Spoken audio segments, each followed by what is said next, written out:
Just because you did it doesn't mean you are guilty. जी हाँ, बिल्कुल सही सुना आपने। यदि आपने कोई अपराध कर दिया है तो इसका मतलब ये बिल्कुल नहीं है कि आप दोषी हैं। जी हाँ, आज का विषय यही है जिसके बारे में हम विस्तार पूर्वक बात करेंगे और आपको बताएंगे कि अपराध हो जाने के बाद भी ऐसा कौन सा कानून है जिसके तहत आप दोषी नहीं माने जाएंगे। तो चलिए हमेशा की तरह शुरू करते हैं आज का बेहद ही इंटरेस्टिंग और नॉलेजेबल टॉपिक। लेकिन आगे बढ़ने से पहले यदि आप चैनल पर नए हैं तो चैनल को सब्सक्राइब जरूर कर लें, क्योंकि इस चैनल पर कानून से संबंधित बहुत सारी जानकारी आपको आगे भी मिलने वाली है। तो चलिए शुरू करते हैं। आप आम दिनचर्या में कोई काम कर रहे हैं जिसकी वजह से कोई घटना घटित हो जाती है जो अपराध की श्रेणी में आता है, तो आपके साथ क्या होगा, इसके लिए क्या कानूनी प्रावधान है। यदि कोई डॉक्टर है, वो इलाज कर रहा है, इलाज के दौरान मरीज के साथ कुछ हो जाए या फिर डॉक्टर कंसेंट ले या फिर ना ले, उस दौरान कुछ हो जाए, तो क्या हो सकता है। जज साहब हैं, वो फैसले सुनाते हैं, फैसला सुनाते हुए किसी को फांसी की सजा सुना दें, किसी को कारावास की सजा सुना दें, कठोर या साधारण, तो क्या ये अपराध की श्रेणी में आएगा, क्योंकि जज साहब ने किसी को दंड देने के लिए आदेश कर दिया है। कोई वकील साहब हैं, वो किसी का केस लड़ रहे हैं, अगर वो केस जीत जाते हैं तो वाहवाही होगी, लेकिन यदि वो केस हार गए और उनके मुवक्किल को सजा हो गई, तो क्या उन्होंने कोई अपराध कर दिया। कोई सरकारी कर्मचारी है, वो अपना कर्तव्य करते हुए यदि उससे कोई अपराध हो जाता है या फिर उसको अपना काम करने से ऐसा कोई काम हो जाता है जो अपराध की श्रेणी में आता है, तो क्या उसके खिलाफ कोई कार्रवाई होगी। बेशक अगर कोई आपराधिक कार्रवाई करे तो उसके खिलाफ आपराधिक कार्रवाई हो सकती है, लेकिन यही काम यदि कोई बच्चा करे तो उसके साथ क्या होगा, उसके लिए क्या कानूनी प्रावधान है। यदि किसी ने हमें नुकसान पहुंचाने की नीयत से हम पर हमला कर दिया और बचाव करते हुए हमने कोई ऐसा कदम उठाया जिससे सामने वाले व्यक्ति को चोट लग जाए या कोई गंभीर चोट लग जाए या फिर वो मर जाए, तो क्या हमारे खिलाफ कार्रवाई हो सकती है। अगर होगी तो किस कानून के तहत होगी, और अगर नहीं होगी तो क्या प्रावधान है। ये सारी बातें मिला जुलाकर हमारे वो पहले ही सेंटेंस पर जाती हैं जो हमने इस वीडियो के शुरुआत में कहा था। क्या कहा था, just because you did it doesn't mean you are guilty. जी हाँ, आपके द्वारा ऐसा किया गया है जो कानून की नजर में अपराध की श्रेणी में आता है। ऐसे में ये जरूरी नहीं है कि आप दोषी पाए जाएं, दोषी माने जाएं और आपके खिलाफ कार्रवाई की जाए। विस्तार से आपको बताते हैं। भारतीय न्याय संहिता 2023 में इन सभी बातों का प्रावधान दिया गया है। जी हाँ, सेक्शन भी बता देते हैं आपको, और इसके अलावा सेक्शन वाइज आपको डिटेल भी बता देते हैं कि आपके काम की चीज किस सेक्शन में लिखी है, वो भी आपको पता लग जाए। तो चलिए जानते हैं उन बेहतरीन सेक्शंस के बारे में। भारतीय न्याय संहिता के सेक्शन 14 से सेक्शन 44 यानी सेक्शन 14 से सेक्शन 44 तक जनरल एक्सेप्शंस यानी सामान्य अपवाद दिए गए हैं। अगर इन सेक्शन की श्रेणी में कोई ऐसा अपराध आता है तो उसको जनरल एक्सेप्शंस माना जाएगा और उस आधार पर उस व्यक्ति के खिलाफ जिसने ऐसा कोई अपराध किया है जो इन सेक्शन के तहत आता है, उसके खिलाफ कोई कानूनी कार्रवाई, कोई आपराधिक कार्रवाई नहीं की जा सकती। बात कर लेते हैं सेक्शन 14 की। सेक्शन 14 के तहत act done by a person bound or by mistake of fact believing himself bound by the law. इस सेक्शन के तहत यदि अपना कर्तव्य करते हुए कोई हिंसक कार्रवाई भी की जाती है तो ऐसे में उस व्यक्ति के खिलाफ कोई आपराधिक कार्रवाई, कोई कानूनी कार्रवाई नहीं की जा सकती। अगर उदाहरण के माध्यम से समझें तो जो सोल्जर है, जो जवान है, जो बॉर्डर पर अपनी ड्यूटी करते हैं, यदि उनके सुपरवाइजर ने कोई आदेश दिया है, उस आदेश के तहत वो दुश्मनों पर हमला करते हैं, उन पर गोलियां चलाते हैं या फिर उनको बंदी बनाते हैं, तो ऐसे में जो हिंसक कार्य किया गया है उसके लिए उस सोल्जर के खिलाफ कोई आपराधिक कार्रवाई नहीं की जा सकती, क्योंकि ये उनका कर्तव्य है और उस कर्तव्य को करते हुए वो अपने सुपरवाइजर का आदेश का पालन करते हुए ऐसा कर रहे हैं जो कि कानून के द्वारा ऐसा बाउंड किया गया है। इसके अलावा एक दूसरा उदाहरण अगर देखें तो यदि कहीं पर भीड़ है, उस भीड़ को कंट्रोल करने के लिए पुलिस कई बार लाठी चार्ज करती है अपने अधिकारियों के आदेश के तहत। ऐसे में उस पुलिस वाले के खिलाफ उस भीड़ पर लाठी चार्ज करने के लिए या फिर कोई हिंसक कार्रवाई करने के लिए दोषी नहीं ठहराया जाता और उसके खिलाफ कोई कानूनी कार्रवाई नहीं की जाती। एक और उदाहरण आपको देते हैं। कोर्ट में जब कोई आदेश देते हैं तो ऐसे में किसी व्यक्ति को अरेस्ट करने के लिए वारंट भी रिलीज करते हैं। वो अरेस्ट करते समय जब पुलिस वाला जो है जिसको अरेस्ट करना है उसको बल प्रयोग करता है कई बार, तो ऐसे में जो ये हिंसक कार्रवाई की गई, इसके लिए पुलिस वाला दोषी नहीं माना जाएगा, क्योंकि वो अपना कर्तव्य कर रहा है और अपना कर्तव्य करते हुए वो ये हिंसक काम एक आदेश के माध्यम से कानून के तहत कर रहा है। तो ऐसे में उसके खिलाफ आपराधिक कार्रवाई नहीं की जा सकती। सेक्शन 15 और 16 की बात कर लेते हैं। सेक्शन 15 और 16 में जज के द्वारा जो एक्ट किया जाता है उसको एक्सप्लेन किया गया है। यानी जो जज साहब हैं वो किसी केस में किसी को सजा सुनाते हैं या फिर फांसी पर लटकाने का हुक्म देते हैं, ऐसे में वो जज साहब जो है न्याय का काम कर रहे हैं और ये जो उनके द्वारा आदेश दिया गया है वो अपराध की श्रेणी में नहीं आएगा, ये जनरल एक्सेप्शंस में आएगा और उन जज साहब के खिलाफ कोई आपराधिक कार्रवाई नहीं की जा सकती। सेक्शन 17, 18 और 19, इन सेक्शन में जो इंटेंशन है उसको ध्यान में रखते हुए एक्सेप्शंस में इसको बनाया गया है, एक्सेप्शन में डाला गया है। यानी यदि सही नियत से कोई काम किया जाए और सही नियत से वो काम करने के दौरान कोई ऐसी घटना घटित हो जाती है जो अपराध की श्रेणी में आती है, ऐसे में यदि साबित ये होता है कि जो जिस व्यक्ति ने काम किया है उसने सही नियत से, यानी बोनाफाइड उसका जो इंटेंशन था उसको ध्यान में रखते हुए वो काम किया था, उसका जो इंटेंशन था वो मेलाफाइड नहीं था, ऐसे में उस व्यक्ति के खिलाफ कोई आपराधिक कार्रवाई नहीं की जा सकती और उसे भी जनरल एक्सेप्शन की श्रेणी में रखा जाएगा। अब बात कर लेते हैं कि अपराध भी जेन्युइन हो, जानबूझ के किया गया हो, लेकिन फिर भी उसके खिलाफ कोई कार्रवाई नहीं की जाती। इसको कवर किया गया है सेक्शन 20, 21 और 22 में। जी हाँ, यहां पर बताया गया है कि यदि कोई बच्चा है जो 7 साल से कम उम्र का है, वो ऐसा कोई आपराधिक कार्रवाई जानबूझकर यदि करता है तो ऐसे में उस बच्चे के खिलाफ कोई कार्रवाई, कानूनी कार्रवाई नहीं की जा सकती। इसी प्रकार से यदि किसी की मानसिक स्थिति ठीक नहीं है, किसी प्रकार से विक्षिप्त है या फिर नादान है, ऐसे में उसके द्वारा कोई आपराधिक कार्रवाई घटित हो जाती है तो उसके खिलाफ भी कोई कार्रवाई नहीं की जा सकती। अब जिस सेक्शन की बात करने वाले हैं वो आजकल बहुत अधिक हो रहा है, तो ये बहुत ही विशेष रूप से ध्यान देने वाली बात है, क्योंकि लोग इस सेक्शन का मिसयूज भी करते हैं। तो ये सेक्शन है सेक्शन 23 और 24।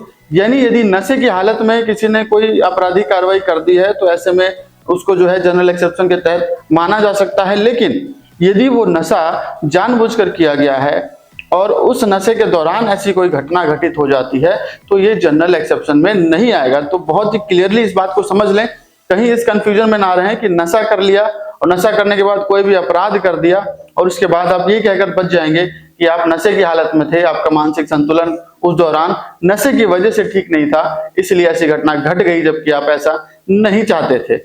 यानी आपकी इंटेंशन तो सही थी लेकिन ऐसा गलती से हो गया, जबकि आपने जो नशा किया है वो खुद की सहमति से किया है, ऐसे में वो अपराध भी दंडनीय होगा। WWF, WWE, इस तरीके के बहुत सारी मुक्केबाजी आप देखते होंगे, तलवारबाजियां भी होती हैं, ओलंपिक भी होता है। ऐसे में दो लोगों के बीच में मुक्केबाजी होती है और एक दूसरे को चोट भी लगती है, खून भी आता है, यहाँ तक कि डेथ भी हो जाती है। ऐसे केस में कोई कार्रवाई क्यों नहीं हो सकती?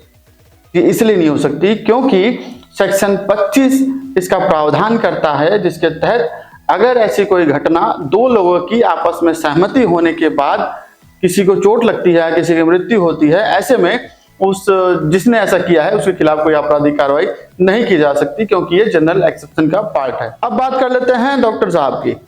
डॉक्टर साहब ऑपरेशन करते हैं और उस ऑपरेशन के दौरान आपसे फॉर्म भरवाए जाते हैं। उस फॉर्म में आपकी कंसेंट ली जाती है, आपको बताया जाता है कि हम ये ऑपरेशन करने जा रहे हैं, ऐसे में मेडिकल ये ट्रीटमेंट किया जाएगा, उस दौरान रोगी के साथ ये हो सकता है या फिर उनकी ये संभावना है जिसमें डेथ होने तक की भी संभावनाएं रहती हैं, वो कंसेंट फॉर्म आपसे साइन कराया जाता है। यानी डॉक्टर उस मरीज की जान बचाने के लिए जो आपसे सहमति लेते हैं, यदि ऐसी सहमति लेकर उपचार किया जाता है और उस उपचार के दौरान उस मरीज के साथ कोई दुर्घटना हो जाती है या फिर उसकी मृत्यु हो जाती है या फिर कोई फेलियर हो जाता है, ऐसे में उस डॉक्टर के खिलाफ कोई आपराधिक कार्रवाई नहीं की जा सकती। इसके अलावा यदि मरीज जो है वो कोई बच्चा है या फिर कोई ऐसा व्यक्ति है जो मेंटली डिसेबल्ड है, ऐसे में जो उसका गार्जियन है उसकी सहमति लेना अनिवार्य है। यदि उसकी सहमति लेकर डॉक्टर ने उसका ट्रीटमेंट करने का काम किया है और उस दौरान कुछ गलत हो जाता है तो भी डॉक्टर के खिलाफ कोई कार्रवाई नहीं की जाएगी। इसका प्रावधान भारतीय न्याय संहिता 2023 के सेक्शन अब यहाँ पर ऐसा भी नहीं है कि डॉक्टर साहब को सारी ही परमिशन दे दी और वो कुछ भी करें, ऐसे में उनके खिलाफ कुछ भी नहीं हो सकता है। इसी जनरल एक्सेप्शन में सेक्शन 28 और 29 में यदि कोई गैर कानूनी काम करने के लिए डॉक्टर ने सहमति ली है तो वो सहमति जो है जनरल एक्सेप्शन में नहीं आएगी और उस डॉक्टर के खिलाफ कार्रवाई की जा सकती है। अब बात कर लेते हैं अगले सेक्शन की। डॉक्टर जो है वो भगवान का रूप होते हैं, ये तो हम सभी को पता है। कई बार क्या होता है कि जो ये फॉर्म है, जो कागजी कार्रवाई है, उसको करने का कई बार समय नहीं रहता। इमरजेंसी केसेस में कई बार ऐसा देखने को मिलता है कि ऐसी सिचुएशन क्रिएट हो जाती है, वो डॉक्टर के साथ भी ऐसा हो सकता है और अन्य लोगों के साथ भी ऐसा हो सकता है, पब्लिक प्लेस से भी ऐसा हो सकता है कि किसी की जान बचाने के लिए सद्भाव से यानी सही नियत से ऐसा कोई काम किया जाता है, जिस काम को करने के दौरान यदि उस व्यक्ति की मृत्यु हो जाती है जिसके साथ ऐसा काम किया जा रहा है, तो ऐसे में यह अपराध की श्रेणी में नहीं आएगा। उदाहरण के लिए जैसे किसी को हार्ट अटैक आ गया है, ऐसे में डॉक्टर जो है कंसेंट फॉर्म नहीं भरेगा आपसे, वो उसको बचाने के लिए सबसे पहले प्रयास करेगा। तो उसके लिए कंसेंट की आवश्यकता नहीं है, लेकिन जान बचाना ज्यादा जरूरी है। तो जान बचाने का जो काम उस दौरान किया गया है उसमें डॉक्टर सफल भी होते हैं और कई बार असफल भी होते हैं। अगर असफल हो गए तो उनके खिलाफ कोई आपराधिक कार्रवाई नहीं की जा सकती। इसी प्रकार से यदि पब्लिक प्लेस पे ऐसा होता है और कोई व्यक्ति ऐसे किसी व्यक्ति को, चाहे वो हार्ट अटैक हो चाहे कोई अन्य चीज हो, जिसकी वजह से उसकी जो भी पीड़ित है, जो भी व्यक्ति ऐसा है जो समस्या में है, उसको बचाने का प्रयास करता है और बचाने के प्रयास के दौरान यदि उस व्यक्ति के खिलाफ कोई ऐसी, उस व्यक्ति के साथ कुछ ऐसी घटना घटित हो जाती है, तो ऐसे में सही सद्भावना से बचाव के लिए जिस व्यक्ति ने काम किया है उसको दोषी नहीं ठहराया जा सकता, उसके खिलाफ कोई आपराधिक कार्रवाई नहीं की जा सकती। सेक्शन 30 की तरह ही सेक्शन 31 और 32 भी है, जिसमें सूचनाओं को लेकर प्रावधान दिया गया है। यानी सद्भाव में कोई ऐसी सूचना दी गई जिसकी वजह से किसी व्यक्ति का यदि नुकसान हो जाता है, तो ऐसे में सूचना देने वाले व्यक्ति के खिलाफ कोई आपराधिक कार्रवाई नहीं की जा सकती। इसके लिए भी उदाहरण दे देते हैं। मान लीजिए किसी व्यक्ति के दुकान में आग लग गई है और कोई XYZ पर्सन आके, जो दुकान का मालिक है, उसको बोलता है कि जी आपके दुकान में आग लग गई है, उसको जल्दी बुझाने का काम करें। और ये बात सुनते ही जिसके दुकान में आग लगी है उसकी तबीयत बिगड़ जाती है, वो बीमार पड़ जाता है, स्ट्रोक आ जाता है या फिर हार्ट अटैक आ जाता है। ऐसे में उसको जो नुकसान होता है उसका जिम्मेवार वो सूचना देने वाला व्यक्ति नहीं होगा, क्योंकि उसने सही नियत से जो उस व्यक्ति के हित में है वो बताने के लिए आया था, लेकिन जिसका को जो है उल्टा प्रभाव पड़ गया। तो ऐसे में सूचना देने वाले व्यक्ति के खिलाफ कोई जो है कानूनी कार्रवाई नहीं की जा सकती। अब जो आपको बताने जा रहा हूं वो काफी विशेष है, क्योंकि ये आपको आत्मरक्षा के लिए खुद की प्रॉपर्टी, संपत्ति, यहां तक कि दूसरों की प्रॉपर्टी की रक्षा या जान बचाने के लिए भी इसके तहत प्रावधान किया गया है। जी हाँ, BNS की धारा सेक्शन 34 से लेकर 44 तक आत्मरक्षा के तहत जो एक्सेप्शंस हैं वो दिए गए हैं। यानी आप अपनी आत्मरक्षा में यदि कोई हिंसक कार्य करते हैं, कोई आपराधिक कार्य करते हैं, तो ऐसे में आपके खिलाफ कोई कानूनी कार्रवाई नहीं की जा सकती। तो थोड़ा इसको भी ब्रीफ में समझ लेते हैं। सेक्शन 34, 35 और 36 में इसका प्रावधान दिया गया है कि यदि आप पर कोई हमला करता है, कोई आपको नुकसान पहुंचाने का प्रयास करता है, आपकी प्रॉपर्टी को नुकसान पहुंचाने का प्रयास करता है या फिर किसी दूसरे व्यक्ति की प्रॉपर्टी का नुकसान पहुंचाने का प्रयास करता है, ऐसे में यदि आप उसकी रक्षा करते हैं तो आप उस रक्षा करने के दौरान कोई हिंसक कार्रवाई आपसे हो जाती है तो आपके खिलाफ कोई कार्रवाई नहीं की जाएगी। अब यहाँ पर सेक्शन 37 है जिसको ध्यान देना बहुत आवश्यक है। यदि कोई ऑथोराइज्ड पर्सन आता है और आपके घर की तलाशी लेता है या फिर आपसे कोई पूछताछ करता है, जो कोर्ट के ऑर्डर के थ्रू भी हो सकता है या फिर आपका सर्च वारंट कई बार निकलते हैं उसके दौरान भी हो सकता है, तो ऐसे में उस अधिकृत व्यक्ति की जांच पड़ताल करने के बाद भी यदि आपने उसको रोका तो ये जनरल एक्सेप्शन में नहीं आएगा, क्योंकि जो व्यक्ति आया है सर्च वारंट लेकर या फिर आपको अरेस्ट करने का वारंट लेकर, ऐसे में उसके पास ऑर्डर है, वो कानून के तहत ऐसा कर रहा है, तो आप उससे जो है उसके साथ जो है आप ऐसा कोई कार्य नहीं कर सकते जो कि अपराध की श्रेणी में आता हो। सेक्शन 38 में ऐसा प्रावधान किया गया है कि यदि आपने किसी व्यक्ति की जान भी ले ली तब भी आपके खिलाफ कोई कानूनी कार्रवाई नहीं हो सकती। जी हाँ, लेकिन इसके लिए कंडीशंस है। सेक्शन 39, 40, 41, 42, 43 में ये प्रावधान दिए गए हैं कि आप जो है अपना प्रयोग उस अनुपात में ही कर सकते हैं, अपना बल प्रयोग जिस अनुपात में सामने से प्रतिक्रिया हुई है। और जब सामने से ऐसी कोई हिंसक प्रतिक्रिया नहीं होती है तो ऐसे में आपको भी इस प्रकार की प्रतिक्रिया नहीं करनी है, ऐसा कोई हिंसक कार्य नहीं करना है जिससे सामने वाले व्यक्ति को चोट लग जाए। यानी आपको जो अधिकार हैं ये तब तक रहते हैं, तब तक आरक्षित रहते हैं जब तक कि आपको अपने आप का नुकसान या फिर आपकी संपत्ति का नुकसान होने की संभावना रहती है। यदि ऐसी संभावना नहीं है कि आपको सामने वाला व्यक्ति चोट पहुंचा सकता है या फिर आपकी संपत्ति को नुकसान पहुंचा सकता है, तब तक आप उसके खिलाफ ऐसी कोई हिंसक कार्रवाई नहीं कर सकते। आपके जनरल एक्सेप्शन के ये जो राइट्स हैं ये यही तक सीमित हैं। सेक्शन 44 में यदि सेक्शन 44 में किसी दूसरे की जान बचाने के लिए, अब बात कर लेते हैं अंतिम सेक्शन की। सेक्शन 44 के तहत किसी दूसरे व्यक्ति की जान बचाने के लिए यदि आपने कोई ऐसी हिंसक कार्रवाई कर दी जिसकी वजह से सामने वाला व्यक्ति मर जाता है, तो ऐसे में आपके खिलाफ कोई कानूनी कार्रवाई नहीं होगी और आप जो है आपराधिक कार्रवाइयों से बच जाएंगे। तो दोस्तों, हमने आपको इस वीडियो में बताया भारतीय न्याय संहिता 2023 कि भारतीय न्याय संहिता 2023 के सेक्शन 14 से लेकर सेक्शन 44 के जो सेक्शन है उसमें क्या प्रावधान दिए गए हैं। ये सारे प्रावधान आपको जनरल एक्सेप्शन के तहत मिलते हैं, जिसके तहत यदि आप जो है आपराधिक कार्रवाई कोई कर देते हैं तो आपके खिलाफ कोई कानूनी कार्रवाई नहीं की जाएगी। जो हमने वीडियो के शुरुआत में बोला था, क्या बोला था एक बार फिर से, just because you did it doesn't mean you are guilty. तो उम्मीद करता हूं इस वीडियो के माध्यम से एक महत्वपूर्ण जानकारी एक बार फिर से मैंने आप तक पहुंचाई है। वीडियो यूजफुल तो है ही, अन्य लोगों को भी शेयर करें।